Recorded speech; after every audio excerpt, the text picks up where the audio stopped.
Bonjour, je me présente, Martin HB, chef exécutif du Centre des congrès de Rimouski. Aujourd'hui, on va expliquer un peu la façon comment choisir un bon steak et aussi, surtout, la technique de cuisson. En premier lieu, pour choisir un bon steak, commencez par choisir un steak soit de catégorie AAA canadien ou AA canadien. Ensuite, il faut vérifier le persillage dans la viande. Le persillage, ce que c'est du gras intermusculaire qui va ajouter de la saveur et de la tendreté à notre steak. Bon, ce qu'on voit ici, c'est les petites nervures de gras ou les petites veines de gras qui vont rajouter de la saveur et de la tendreté à notre steak. Ce ne sont pas des nerfs qui vont rajouter de la raidure.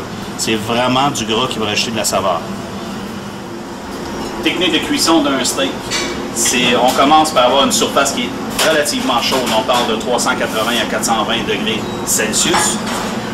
Pour assaisonner notre steak, si on décide de l'assaisonner, on choisit une épice à steak qui est à faible teneur en sel pour ne pas dessécher la viande.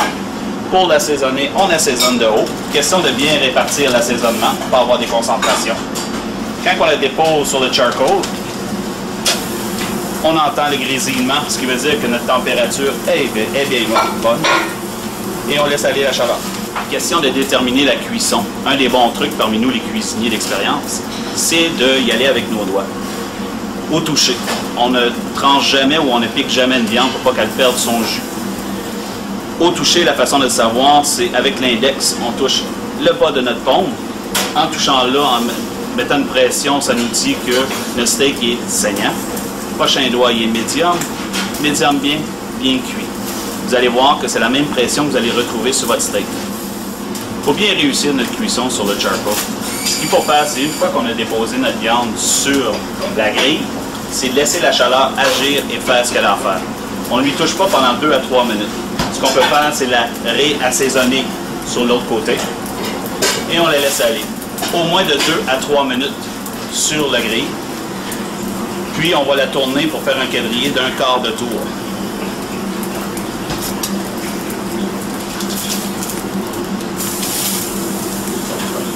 En la tournant de cette façon, ce que ça va avoir pour effet, c'est de faire un beau quadrillé sur la surface qu'on va présenter. Là, on a notre étape de 4 minutes de chaque côté. On va tourner notre steak. On a notre beau quadrillé. Si on regarde notre cuisson immédiatement, si je me réfère à mon doigt, à mon index dans ma paume, je touche à mon steak et je vois la même pression. En le laissant aller encore 3-4 minutes, je vais me rendre au médium saignant. OK, là, ça fait déjà un 4 à 5 minutes qu'on a de cuisson ce côté-ci. Si je me réfère à mon toucher, j'ai un beau médium saignant. On voit que le sang commence à perler. L'idée, c'est de le laisser aller jusqu'à temps qu'on obtient vraiment la cuisson qu'on désire. Et maintenant, on a notre cuisson désirée, c'est-à-dire un beau médium saignant. Ce qu'on fait, c'est qu'on la retire de notre surface de cuisson. On la dépose dans un endroit tempéré, proche de notre chaleur, pour la laisser se détendre. La laisser se détendre, ça veut dire laisser les jus à l'intérieur se refixer, c'est-à-dire couler. Comme ça, on n'aura plus de jus dans notre assiette. Tout le jus va sortir et le sang ne coulera pas dans l'assiette. Maintenant, notre temps de détente qui est terminé. Nous allons descendre notre steak en assiette. Et on va vérifier notre cuisson.